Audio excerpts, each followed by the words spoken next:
Salut à tout le monde. On est content de voir que vous êtes là. Bonjour à tout le monde. C'est notre dernière séance officielle en tant que membre du conseil municipal de l'Adoré ce soir. Donc, on va vous proposer l'ordre du jour suivant.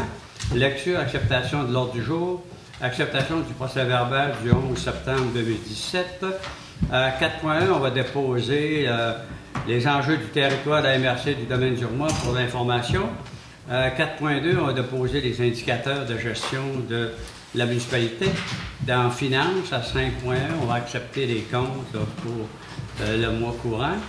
En même temps, on va déposer une analyse financière sur l'état des revenus et dépenses de la municipalité. À 5.3, on va proposer la nouvelle programmation pour TEC, là, ça c'est pour la déphosphatation. À 6, il y aura la correspondance et les communiqués qui sont déposés, c'est une liste. À 7, il y aura une période de questions. À 8, au niveau de l'administration, il y a un petit changement. 8.1, on va mettre point 1, déphosphatation, décompte progressif numéro 2. Et on va rajouter, comment ça s'appelle l'autre? Déphosphatation imprévue, travaux de déphosphatation. OK, travaux imprévus, déphosphatation. Donc, ça va être à 8.1.2. 8.2, donc, la caserne des pompiers, décompte progressif numéro 2. 8.3, réaménagement des bureaux municipaux. 8.3.1, frais de déménagement. 8.3.2, décompte progressif numéro 5. 8.3.3, achat d'équipement. À 8.4, on va déposer le rôle d'évaluation qu'on vient de recevoir pour les années à venir 2018, 2019, 2020.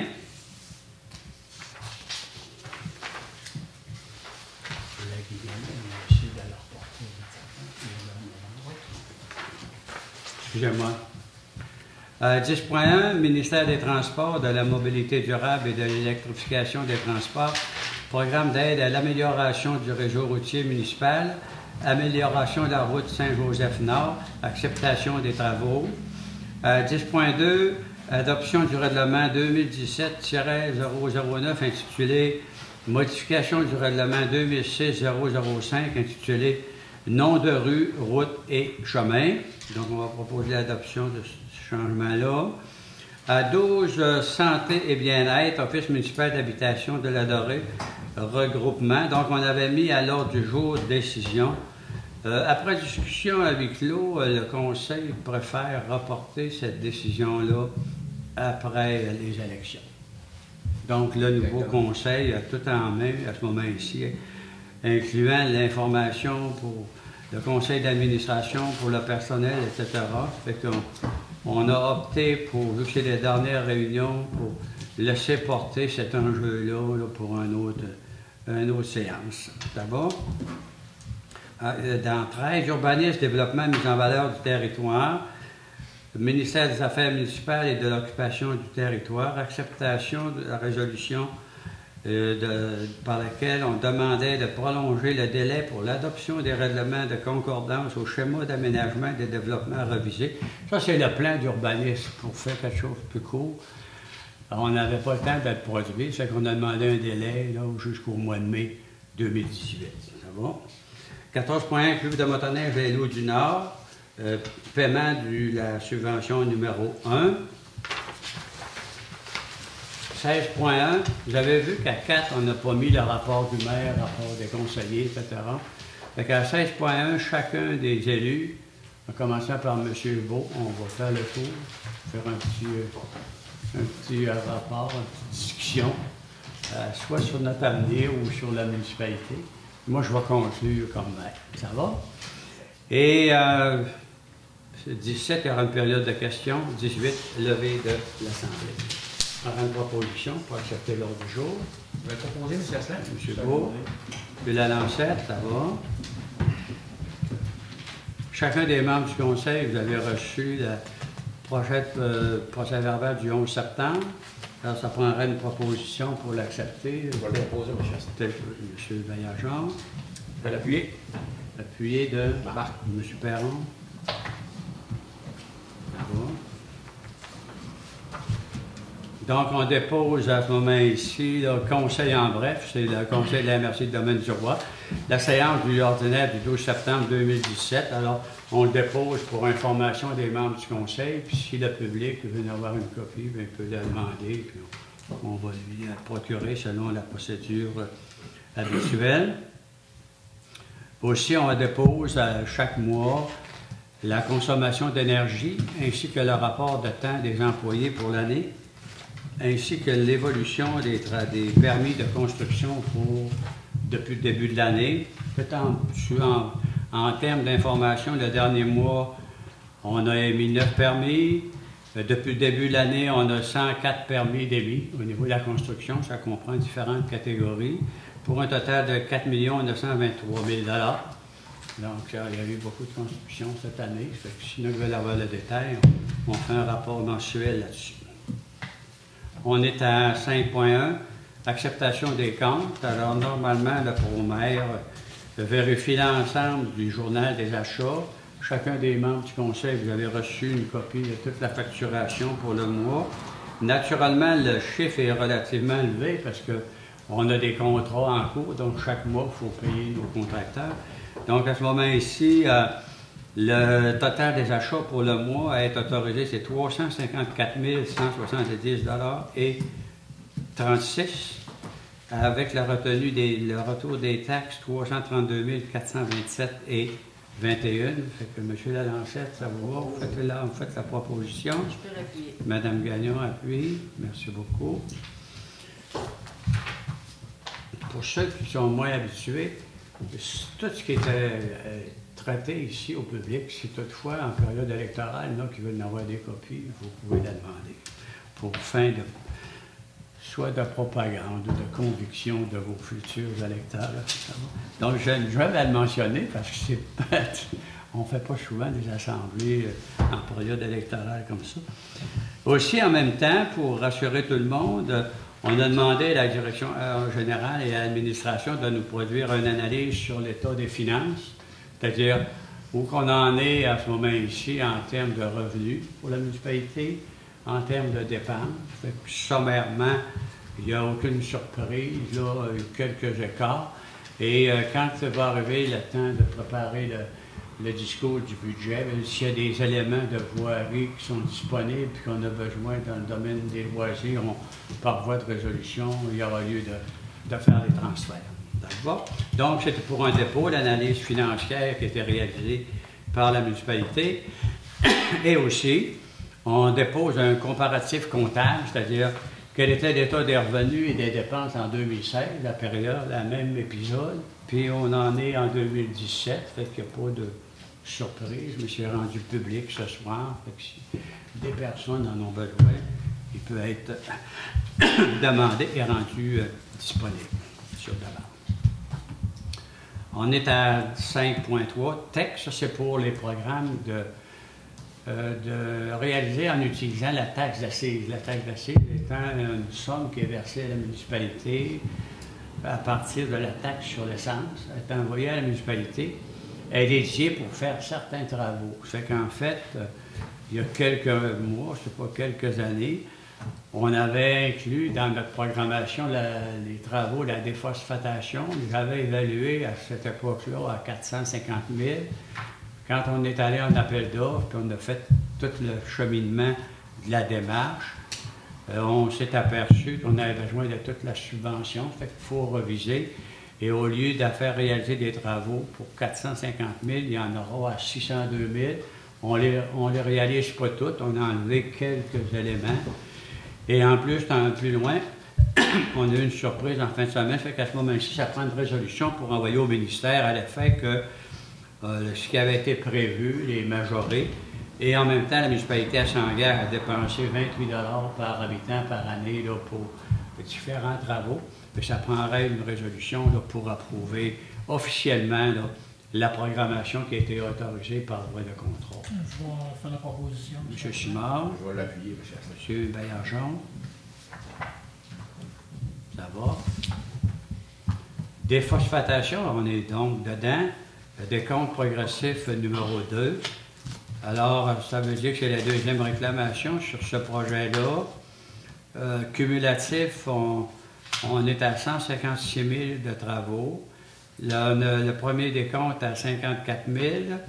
Celui-ci est à 102 612,26. On retient 10 c'est-à-dire 10 261,23. Donc, il faudrait, après déduction, approuver le paiement de 92 351,3. Et les travaux réalisés sont confirmés là, par Mme Marie-Pierre Tremblay, ingénieure de WSP Canada, qui surveille les travaux. On aurait une proposition. Je vais le proposer, M. Asselin. Mme Gagnon et M. Monsieur Beau.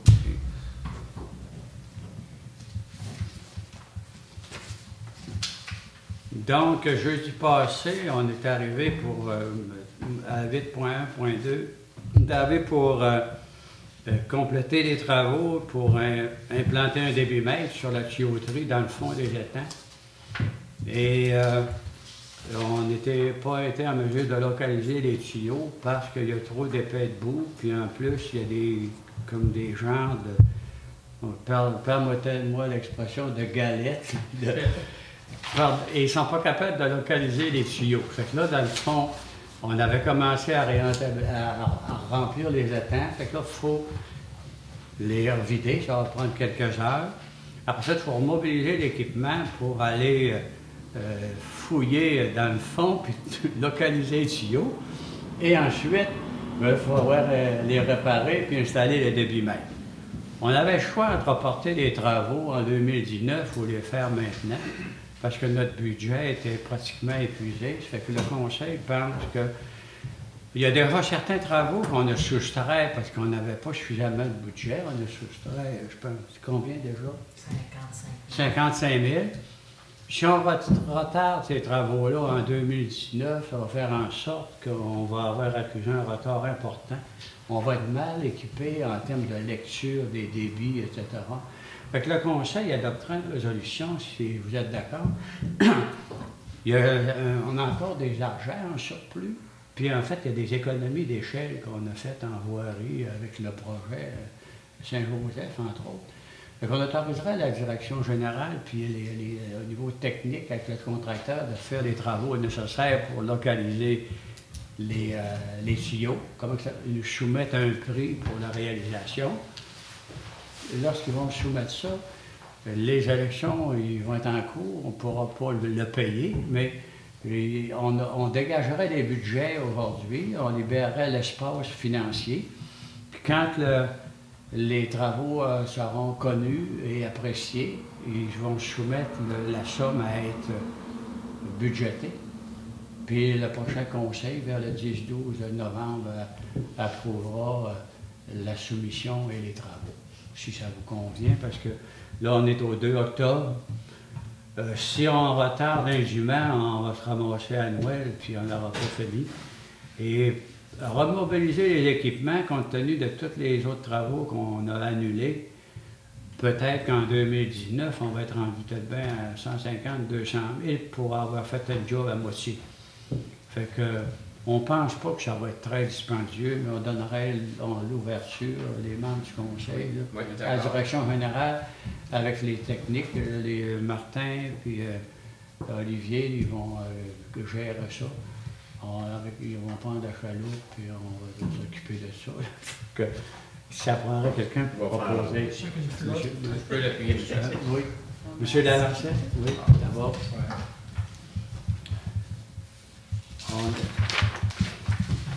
Il faut faire ce que doit, n'est-ce pas? Ce qu'il faut. On est à la caserne des pompiers à 8.2, un décompte progressif. C'est le deuxième là aussi, donc je pense que tout le monde s'aperçoit que ça avance, n'est-ce pas? On va recevoir les matériaux dans les prochains jours.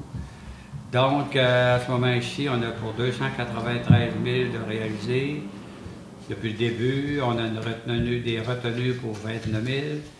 Ça fait un sous-total de 263. Et à ce moment-ci, on avait déjà payé 105 800. Avant les taxes, on devrait payer 157 917 et 51. Et donc, à ce moment-ci, ça prendrait une proposition pour autoriser le paiement de cette somme. Je peux le proposer, M. M. Perron, Je peux l'appuyer, M. Asselin. qui a appuyé? Moi, Yolande. OK. Est-ce que les membres du conseil sont tout à l'aise avec ça? Oui. Le réaménagement des bureaux municipaux. Alors, il y a eu la messe dimanche. Apparemment que la plupart des personnes qui ont participé aux activités religieuses ont trouvé qu'il y avait des travaux intéressants qui avaient été réalisés. Quelques-uns ont eu l'occasion de s'infiltrer puis de visiter les bureaux de la municipalité, mais nous, les membres du conseil, on a tout été voir tout à l'heure. Je pense que tout le monde est d'accord qu'on a fait des bonnes décisions pour tout le monde dans ce dossier-là. Donc, pour réaménager les bureaux, bien, il faut déménager, hein, n'est-ce pas? Ça fait que là, dans le fond, on est allé un peu en appel d'offres là-dessus et on autoriserait un budget de 2 000 $ pour déménager tous les bureaux et les équipements, les armoires, les classeurs, etc. Les employés de la municipalité vont collaborer aussi, vont aider. Et donc, ça prendrait une résolution pour autoriser cette dépense-là. Madame Gagnon, appuyé de... Je vais l'appuyer, M. Asselin. C'était M. Perron. OK.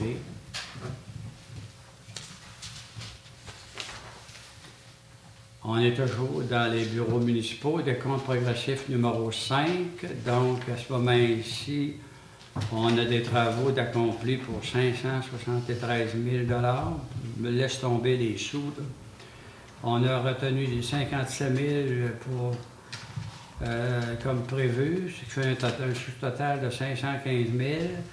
On a 444 000 de payer à ce jour. Il faudra maintenant payer le cinquième décompte. C'est-tu le cinquième?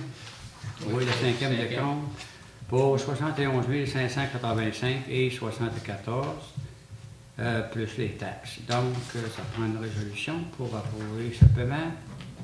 Je vais le proposer, M. Asselin. M. Beau, qui a appuyé? M. Simard? OK. C'est-tu le dernier des comptes? Oui. C'est le dernier. Est-ce que ça vous va? Il reste bien ta retenue. C'est une retenue qui reste. La retenue, puis là, ben, on attend pour un an. À ce moment-là, d'un coup, qu'il y aurait des manquements ou des... Ouais, la retenue, c'est d'un an plus tard? Oui, une coupe d'affaires mal installée, il faut que tu te rappelles. Puis, Il va y non. avoir une libération quand on va avoir un certificat d'acceptation provisoire de 5 OK. Donc, le certificat, c'est les architectes qui vont vous Oui. donner ça? à l'inspection finale. OK. Puis là, nous autres, on accompagne l'architecte à ce moment-là en Oui. même temps. OK. Parfait. Puis le délai, c'est un an? Puis pour l'autre 5 ça C'est nous donne un an ok, plus c'est tard. le deuxième 5 qui est pour un an. Oui. Ça vous convient? Oui. Merci. Et aussi, quand la CRE a fermé à Jonquière, il y a 2 ans, on avait acheté quelques bureaux parce qu'on avait eu des bonnes nouvelles. Ils sont tous ici. C'est ça qu'il faut les déménager. Mais il nous en manque quelques-uns. Fait qu'on est allé en appel d'offres. On a accepté une résolution générale là, avec un budget de 20 000 $ la dernière assemblée. Fait qu'à ce moment-ci, on pourra autoriser une dépense là, de 19 957,46 $ pour compléter notre aménagement. Il y a des chaises, il y a des tables, il y a une table, la table du comité ici est trop grande, elle ne rentre pas, fait qu'on va la céder à la caserne, puis on va en faire un autre pour là-bas, des chaises, etc. Ça fait que le 19 957, il serait parti comme suit. Mobilier ici, 8 963 plus les taxes. Équipement méga bureau, 9 255 et 10 plus les taxes. Électroménager, mobilier 2000, 1739 et 36 plus les taxes. Je prendrai une résolution pour l'approuver. Monsieur Lalancette, Madame Gagnon. Tout le monde est à l'aise?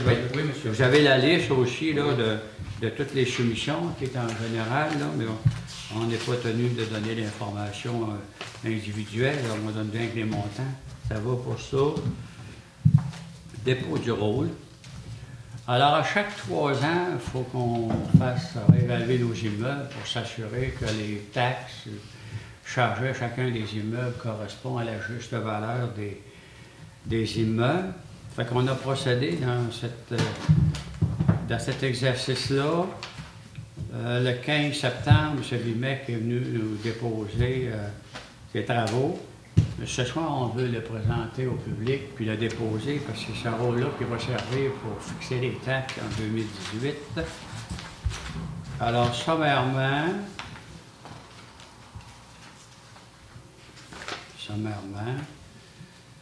les valeurs des résidences, il y en a 564 qui ont été répertoriées, passent de 48 611 000 à 52 90, un accroissement de la valeur des maisons de 7,16 au cours des 3 dernières années.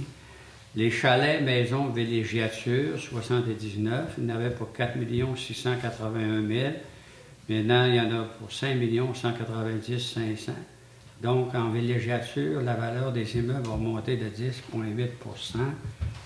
Les industries manufacturières, il y en a 2.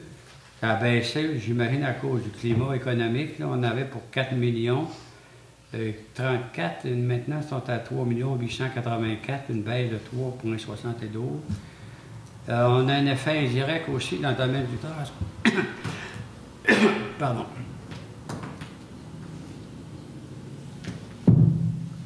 On a un effet indirect dans le domaine du transport, des commerces et des services publics. Fait que là, on avait pour 5 390, on baisse à 4 945.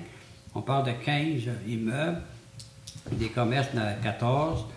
Il y en avait pour 1 970. Il y en a 1 936, donc moins 1,7. Dans le domaine des services, ce n'est pas significatif. Dans le domaine culturel, il y a une augmentation de 329 000 à 384 000, 16,6. Ça peut paraître élevé, mais c'est le remplacement du poste d'accueil de la CEPAC qui a fait l'écart. Au niveau des fermes et des lots boisés, bien là, dans le domaine des fermes, on a inventorié 97, toutes catégories, incluant les blotières. Il y avait pour 16 416.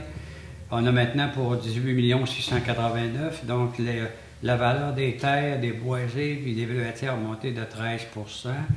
Cependant, il faut savoir que les producteurs forestiers sont admissibles et agricoles à un remboursement de 70 % de leurs taxes municipales. Donc, c'est important.